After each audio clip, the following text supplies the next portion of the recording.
भड़ुए, गद्दार, गांडू, हरामखोर और लवड़ू इस वीडियो को ना देखें, क्योंकि अगर आगे देखते हो और अगर गांडू और गद्दार हो तो आज कान और गांड दोनों से खून निकलने की ज़्यादा आशा है। दूसरा, सबसे पहले मैं माफ़ी मांगना चाहता हूँ लेडीज़ से, पूरी महिलाओं से, क्योंकि हो सकता है मेरी भाषा आपको पसंद ना आए, उसके लिए माफ़ कीजिएगा। आज सिर्फ और सिर्फ आवाज़ सिर्फ मेरी है, लेकिन गुस्सा पूरे देश का है। चेहरा सिर्फ मेरा है, लेकिन स्वाभिमान पूरे देश का है। और कोई मुझे ये कमेंट्स में जो ज्ञानी लोग बैठे रहते हैं वो लिखने के लिए कि जो लोग गाली बकते हैं वो औरतों का सम्मान नहीं करते, ऐसा कोई लेना देना नहीं है। इसका मतलब ये हुआ कि जो गाली नहीं बकते हैं वो बड़े शरीफ लोग हैं, ऐसा कुछ नहीं है। अंग्रेजी में बकने वाले को डूड कहा जाता है, हिंदी में जो बोलते हैं उनको क्या कहते हैं, अनपढ़। ठीक है, हम वही सही, लेकिन आज देश की बात करेंगे। जो इंटेलेक्चुअल्स हैं, जो हाई सोसाइटी के लोग हैं, वो ना देखें। आज तो मिट्टी की कसम है, जो बात करूंगा कड़वी करूंगा। देखना नहीं देखना आपकी मर्जी है, ना इनवाइट किया गया और ना करना चाहते हैं। तो आप अगर एक सच्चे देशभक्त हैं, उसका मतलब सिर्फ ये नहीं कि यूनिफॉर्म, क्योंकि पहले ये जंग जो थी वो सिपाहियों के बीच में थी, देशों के बीच में थी। अब ये पर्सनल हो चुकी है। और हर वो आदमी जो राष्ट्रभक्त है, आज मैं उसकी तरफ से बात कर रहा हूं, उस देशभक्त की तरफ से बात कर रहा हूं। Because it is a very big battle which is going on in the country right now. This is one of the biggest battle which is happening and which is going on, and the battle is patriots versus traitors. गद्दारों और देशभक्तों के बीच में एक बहुत बड़ी लड़ाई है। तो देशभक्त तो ये थे, अब गद्दार कौन है? मेरे हिसाब से जो मुझे लगता है, हर वो आदमी, चाहे वो आम आदमी हो, चाहे सिंपल साधारण एक जनरल पब्लिक हो, चाहे एक ऑफिसर हो, चाहे वो किसी मीडिया हाउस का बैठा हुआ बॉस हो, चाहे वो किसी बहुत बड़ी ऑर्गेनाइजेशन का सीईओ हो, चाहे वो नेता हो, चाहे मंत्री हो, हर वो आदमी जो इस देश के सिपाही का सम्मान नहीं करता है, उसकी शहादत का सम्मान नहीं करता है, और यहां बैठ के हमारी रोटी खा के अपने नाजायज बाप पाकिस्तान की तरफ से बोलता है, हर वो मादर चोद, हर वो बहन चोद गद्दार है इस देश का, और मेरे लिए वो देशद्रोही है। बड़े बड़े जो इंटेलेक्चुअल्स बैठते हैं चैनल पे, और वो भी आदमी, गद्दार कौन है बे?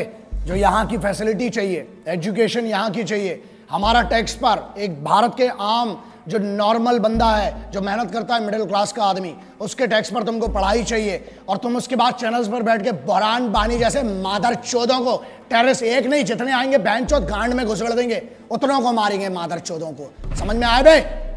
उनको जो बैठ के बताते मासूम लोग थे, बहन चौदों पता क्या है तुमको कश्मीर के बारे में बे? अंदर की कंडीशन पता है तुमको? जो गुमराह करते हैं इस देश के बच्चों को, उनको स्कूल कॉलेजेस नहीं जाने देते और अपने लौंडों को विदेश में पढ़ाते हैं। मेरे लिए हर वो मादरचोद, हर वो आदमी गद्दार है जो यहाँ बैठकर यहाँ की रोटी खाकर, चाहे कहीं पर भी बैठे, किसी भी लेवल का हो, चाहे अंग्रेजी में बोले चाहे हिंदी में बोले, जो भी पाकिस्तान की इस हरकत का और मेरे उन भाइयों को सोते हुए मारा जिन मादरचोदों ने, उनकी तारीफ करने वाला वो हर आदमी गद्दार मादरचोद, इस देश का राष्ट्रद्रोही है, गद्दार है, बहनचोद। मैं हमेशा कहता हूं, और मैं ऑपरेशंस जो थे मैं उसके बारे में बात नहीं करना चाहता था। कोई भी ऑनगोइंग ऑपरेशंस है, ठीक है, वॉर है, if it is a war zone then there is no problem. तुम हमारे मारोगे, हम तुम्हारे मारेंगे, इक्वालिटी है। युद्ध है, लेकिन यहां पहली बार था कि युद्ध के नियम तोड़े गए, इसलिए बात करना पड़ेगी आज। यार सोते में तुमने हमला किया और सामने से मारो ना बे। तुम्हारी भी इज्जत है, तुम भी सिपाही थे, बहुत पहले इसकी इज्जत कर ली। टेररिस्ट की इज्जत नहीं, सिपाही होते हैं। एज अ सोल्जर मैंने पिछले वीडियो में कहा कि मैं इज्जत करता हूं किसी भी देश का सिपाही हो। अबे तुम क्या बात करते हो बे? तुम तो मुर्दे नहीं अपनाते हो। हमने फिर भी इज्जत की, बोला, तुम्हारी तारीफ की, सबकी तारीफ की, लेकिन अब युद्ध के नियम टूट चुके थे। लाखों ईमेल आए हैं, 7 लाख से ऊपर ईमेल हैं। पूरी टीम पागल हो चुकी है जब से हमला हुआ है कि सर अब कुछ बोलना पड़ेगा। और आज बोलना इसलिए जरूरी है क्योंकि जवाब देना पड़ेगा। कुछ बड़ुओं को अब पता नहीं इनको क्या बोलूं, समझ में नहीं आता, क्योंकि एक वीडियो में मुझसे गलती हुई थी, मैंने कुत्ता बोल दिया था एक आदमी को। उस भड़ुए को कुत्ता बोल के ना मुझे गम हुआ, क्योंकि जब मैंने घर जाके अपने वो 2 शेर देखे ना, कुत्ते देखे, जब घर के देखे वो बच्चे, तब लगा कि यार कुत्ते से तो वफादार कोई होता ही नहीं है। इन हरामियों को मैंने कुत्ता बोल के ना, उस कुत्ते की जात पे मैंने मैंने उसकी बेइज्जती कर दी। एक नेता है, एक सांसद है, एक स्पोक्स पर्सन है, उसने एक बात कही। क्या कही वो बहुत जरूरी है, मैं आपके सामने पढ़ के सुनाता हूं। उसने फेसबुक में, ट्विटर में क्या शेयर किया और बेशर्मी से क्या लिखा और क्या कहा, उसका जवाब आज जरूरी है। उरी में मारे गए सारे सैनिक घूस देकर आर्मी में भर्ती हुए थे, अच्छा हुआ साले मारे गए। इस पर इतना हाय तौबा क्यों? भारत माता के लिए बोझ बने हुए थे, आतंकियों ने सही काम किया। इस आदमी ने एक दूसरे इंटरव्यू में, एक और आइटम है, एक और है, उसने क्या कहा? उसने ये कहा कि भारत की तरफ से जो सिपाही मरे उरी में, वो शहादत नहीं है। शहीद कौन हुए? जो पाकिस्तान की तरफ से आए। ऐसा है नेताजी, मादरचोद, हमको भी मौका दो ना, तुमको ऐसा ऐसा इस टाइप का शहीद करने का, बहनचोद। एक काम कर, सजेशन देता हूं, बहुत गांड में गूदा है ना, बोल मत बहनचोद। एक काम कर, अब तेरे पास जो सिक्योरिटी है ना पुलिस की, उनको हटा और बाहर जाओ और एक सिपाही के परिवार से जिसका शहीद हुआ है, उरी की छोड़, कभी भी उसके परिवार से जाके जरा बोल। गांड में घुसड़ देंगे तो पूरी तेरी राजनीति जितनी तेरी चल रही है ना, अबे तेरे को शर्म आना चाहिए। देश का माहौल क्या है बे? आज देश गम में डूबा हुआ है और तुम जैसे भड़ुए मादरचोद, तुम लोग बहनचोद, इसको अपनी मीडिया बाइट के लिए, अपनी पब्लिसिटी के लिए, तुम्हें पता है क्या दुख देते हो बे तुम? अबे पिछले हजारों बार बोल चुका हूं, कुछ नहीं दे सकते हो तो मादरचोद इज्जत तो दो कम से कम शहीदों को। सुनो बे झाटू, मंत्री है जो तुम्हारा है ना, जो तुम्हारा पद है, तेरा प्रोटोकॉल नहीं पता है, तेरा ना मेरे पास पूरी ज्यादा डिटेल नहीं है, लेकिन सुन, बहुत गांड में गूदा है, तेरे को बहुत चर्बी है ना। मेरे इसी में ईमेल आईडी आता है, मेरी चैनल का एड्रेस आता है, बहनचोद भेज, वहां पर अपना एड्रेस भेज और अपना नाम भेज। और तेरे को बहुत गर्मी है ना, अबे फौज ना गांड में नीचे डंडा डालेगी, कान से निकालती बहनचोद। अभी फौज के मर्जी, तुमने फौज के भी मार नहीं देखी है ना, अभी तुमने हमारा सम्मान देखा है बहनचोद। तेरे को बहुत गर्मी है, जो तेरे पास पुलिस का कैडर मिला है ना, तो क्या कहता है कि पुलिस के जो है वो, एक और स्टेटमेंट दिया ना इसी आदमी ने कि सोते रहते हैं, है ना। एक और मादरचोद है दूसरा, वो पुराना वाला भड़ुआ साला जिसको अपन ने पहले भी बात किया था हरामी के बारे में। क्या कहता है कि पुलिस और फौज में वही लोग जाते हैं जो अनपढ़ होते हैं या जिनके घर में कोई 1 रुपए का पढ़ा नहीं होता है, और जो लोग सिर्फ और सिर्फ 10वीं 12वीं बड़ी मुश्किल से पास कर पाते हैं, वो लोग जाते हैं। सुन, अब तेरे को बताता हूं, अबे चूतिए मादरचोद, तेरे को पता भी है फौजी होता कौन है? भारत का राष्ट्रपति, भारत का राष्ट्रपति भवन, हर राज्य का मुख्यमंत्री भवन, हर राज्य का सांसद, पार्षद, विधायक, हर राज्य का डेमोक्रेटिक जितना भी बड़ा आदमी हो, हर राज्य का संविधान, मतलब सुप्रीम कोर्ट हो चाहे हाई कोर्ट हो, उसकी सुरक्षा में हर चौक पे खड़ा हुआ एक पुलिस का सिपाही, हर बड़े एस्टेब्लिशमेंट के सामने संतरी बन के खड़ा हुआ एक सिपाही। अबे तेरी औकात नहीं बहनचोद कि तू उनके बराबर का बन सके। वो इस देश को चलाते हैं। तू अगर इन मंचों पे जाके इतनी बड़ी बड़ी बात कर पा रहा है ना, भोसड़ी के इसलिए कर पा रहा है क्योंकि वहां सिपाही हर चौगड्डे पर तेरे लिए खड़े और तेरे जैसे मादरचोदों को इतनी परमिशन दे रखी है। यही प्रॉब्लम है। जिस दिन छूट मिलेगी और जिस दिन सही मौका आया, याद रखना गांड में इतना बड़ा सुल्ला जाएगा। बहनचोद, अभी तूने बहुत मोहब्बत देखी और बहुत हुआ सम्मान तुम्हारा मादरचोदों। एक और सेंटेंस बोला इसने बहनचोद ने कि पैसा देके, घूस देके जाते हैं। अबे चूते, तेरे पास दिमाग है लौड़े?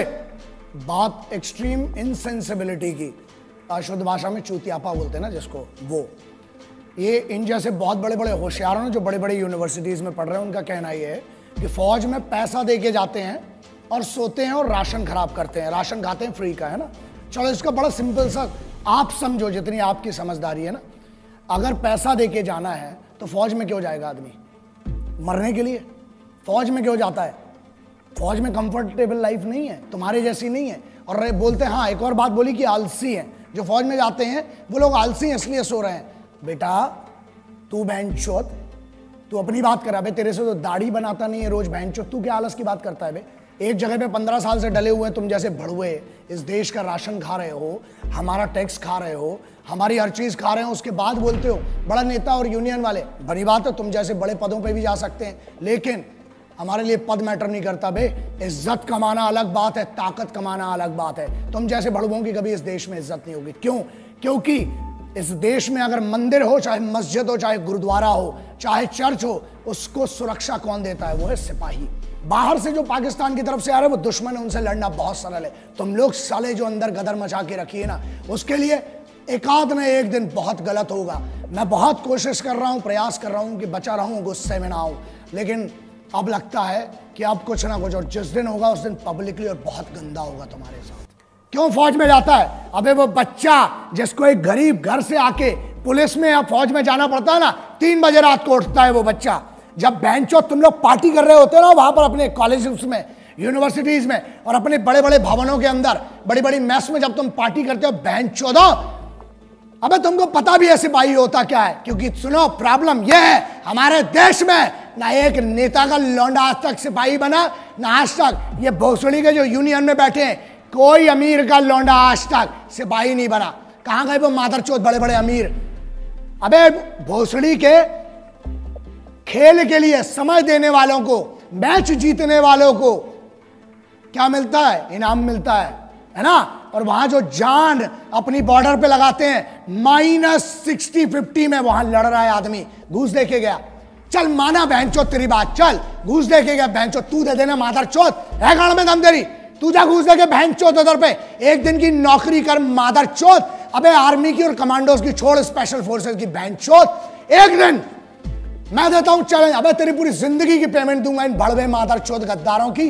जा एक दिन ट्रैफिक पुलिस का काम करके देख मादरचोद, धूप में वहां खड़े होकर देख, पानी में खड़ा होकर देख, मुंबई पुलिस हो, चाहे दिल्ली पुलिस हो, चाहे हरियाणा हो, चाहे उत्तर प्रदेश हो, एक पुलिस के सिपाही का काम करके देख। फौज की तो बहुत दूर की बात है, तेरी गांड में इतनी दम रही है बहनचोद। और सुन, ये बात क्लियर सुन ले, आज तुम जैसे मादरचोदों को अगर मार के जेल जाना पड़ा, 14 साल मंजूर है बहनचोद। जिस दिन मेरे सामने पड़े ना मादरचोद, मारूंगा, लेकिन एक बात पक्की है, पब्लिकली मारूंगा, अकेले कभी नहीं मारूंगा, क्योंकि तुम जैसे आगे और पैदा ना हो बहनचोद। अबे मुझे तो शर्म आती है, माफ करना, जिसने तेरे को पैदा किया ना, मां मुझे माफ कर दे, तेरे को भी नहीं पता था कि ऐसी मादरचोद औलाद पैदा करोगी मां आप। शर्म आती होगी उस मां को भी अपने कोख पे जन्म पे कि ऐसा गद्दार पैदा कर दिया बहनचोद को। सुन मादरचोद, जिस दिन मेरे सामने आया मारूंगा, घसीट घसीट के मारूंगा बहनचोद। और दूसरी चीज, 14 साल होती ना, जमानत तो मिलेगी, आऊंगा तेरे जैसे और मादरचोदों को ढूंढूंगा, फिर मारूंगा बहनचोद, जाऊंगा। 14 साल मंजूर है बहनचोद, क्रांतिकारियों का चेला हूं, जेल भी गया कोई फर्क नहीं पड़ता है, लेकिन तुम जैसे गद्दारों को चुप करके रहूंगा, फिर मारूंगा, फिर जेल जाऊंगा, बाहर आऊंगा, जब जब आऊंगा मारूंगा मादरचोदों।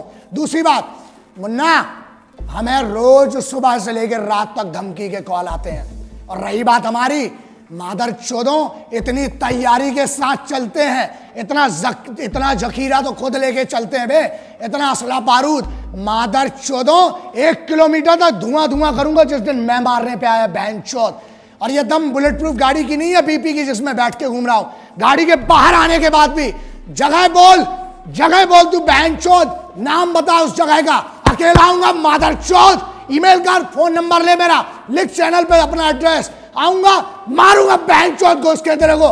लेकिन सुन, तुम जैसे जितने मादरचोदों सिपाहियों के बारे में, उनकी शहादत के बारे में बोलना बंद करो मादरचोदों, वरना मेरे जैसे बहुत पागल है, एक को काटोगे 1000 खड़े होंगे, हर बार पैदा हुए आगे भी होंगे, मार डालूंगा बहनचोद तुम जैसे एक एक को।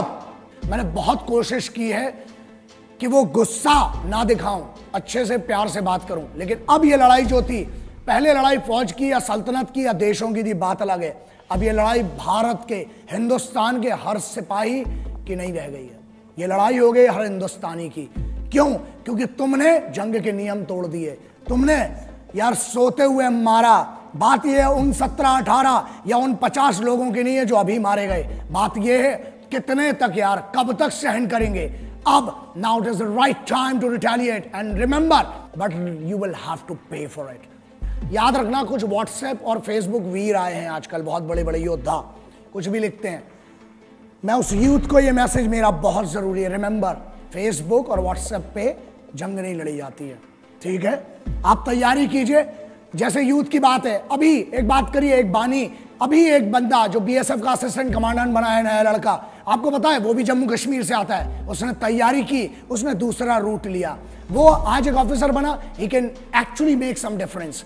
वहां बैठे बैठे फेसबुक और व्हाट्सएप, गाली मत बको, अपने दुश्मन है जो भी है, गाली मत बको, मतलब फेसबुक और इस पे, ठीक है मैंने बकी, मैं मानता हूं, लेकिन मेरे पास कोई ऑप्शन नहीं छूटा था। बहुत सारे ईमेल्स आए, लाखों ईमेल आ रहे हैं और कमेंट्स भी आ रहे हैं व्हाट्सएप, हमारी जो जितने भी चैनल्स हैं उस पर आ रहे हैं। ये गलत बात है और उसको मुझे कंडेम करना पड़ेगा, आपको बोलना पड़ेगा, स्पेशली यूथ को। अब बहुत सारे लोगों ने लिखा सर पाकिस्तान को उड़ा दो, पॉइंट ब्लैंक मार दो, पूरा पाकिस्तान पे न्यूक्लियर अटैक कर दो। यार वॉर ऐसे नहीं होती है, पहली चीज। There are lot of things involve in that. Democratic level पर अलग होती है, बहुत सारी चीजें होती हैं। फौज को अपना मूवमेंट करना है, वो अपने हिसाब से करेगी ना, व्हाट्सएप और फेसबुक के हिसाब से फौज नहीं चलेगी। स्पेशली जो इंडियन स्पेशल फोर्सेज हैं या वर्ल्ड वाइड जो भी स्पेशल फोर्सेज होती है, पहली बात हम कोशिश यही कर रहे हैं कि हम तो कोई उल्लंघन ना करें, और अगर करेंगे भी तो पता नहीं चलता, पहली बात, और पता होने भी नहीं देंगे इस बार जो कार्रवाई होगी। नाउ पाकिस्तान उड़ा दें, यार वहां पे भी मासूम लोग हैं। जंग पाकिस्तान में रहने वाले मासूम और नॉर्मल लोगों की, पाकिस्तान के आम आदमी की नहीं है और हिंदुस्तान के आम आदमी की नहीं है, लेकिन अब आपने बना दी है ये जंग।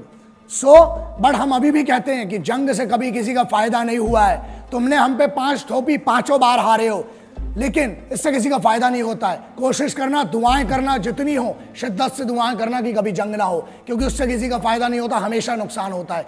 बातचीत से अगर बात बन रही होती तो ये मुद्दा नहीं आता। हम लोगों ने तो हर बार कोशिश की, तुमने नियम तोड़े, अब हड्डियां तोड़वाओ, वो तुम्हारी मर्जी है। हिंदुस्तानियों का स्वाभिमान बहुत बड़ा होता है, अभिमान बहुत होता है अपने में। कैसी बच्चों जैसी बातें कर रहे हो तुम लोग, हाँ समझ में नहीं आया ना, बताता हूं। अबे हमारे इधर तो बेवड़े भी होते हैं ना, वो भी गुस्से में एक दूसरे को गुटखा नहीं देते हैं, समझ में आ गया। अबे तुम तो कश्मीर मांग बैठे पागलों। दूसरी चीज, हमारे इधर ना, अबे पब्लिक ट्रेन, लोकल ट्रेन में ना, वसई विरार साइड की कोई ट्रेन होती है, उधर अंबाला पटियाला की कोई ट्रेन होती है लोकल ट्रेन, अबे वहां पर लोकल ट्रेन में सीट नहीं देते हैं, तुम तो कश्मीर मांग बैठे। और अगर पैर की धूल होती तो फिर भी 1 लाख बार सोच के चलो दे दिया होता, मोहब्बत से मांगते तो। अबे तुम तो दुश्मनी में हमसे हमारा मुकुट कश्मीर मांग बैठे हो। हमारा था, है, और कुबत और गांड में तो ले लेना, बैंचोद हमारा था, है और रहेगा। जितनी बार घुसोगे उतनी बार मारेंगे, आ जाओ, प्योर इन्विटेशन है। और रही बात हमारी, हम जैसे पागलों को घंट फर्क नहीं पड़ता, बैंचोद डंडा डालेंगे, पेलेंगे जितनी बार आओगे। माफ करना, मैं उनसे माफी मांगना चाहता हूं जो मेरे सिपाही, चाहे वो पुलिस के सिपाही हैं, चाहे मेरी फौज के सिपाही हैं, चाहे जो भी सिपाही हैं जिनकी हम बात करते हैं, जो यूनिफॉर्म पर है, जिसने यूनिफॉर्म पहनी है, कोई सी भी यूनिफॉर्म है, वो इस देश का सिपाही है। अगर इन गद्दारों को मैं जवाब नहीं दे पाया हूं ढंग से, या इनके सम्मान में कोई कमी रह गई है, तो मैं आपको वादा करता हूं, एक कमांडो वचन, एक सिपाही वचन है, जहां मिलूंगा, जब मिलूंगा, आपकी तरफ से अलग से इनकी गांड में डंडा करूंगा, अलग से मारूंगा बहन चोदों को।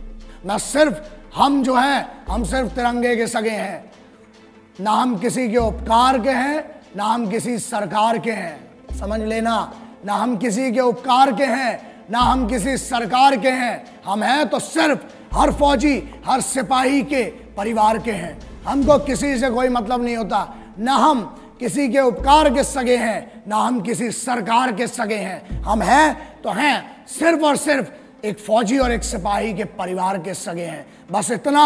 मेरी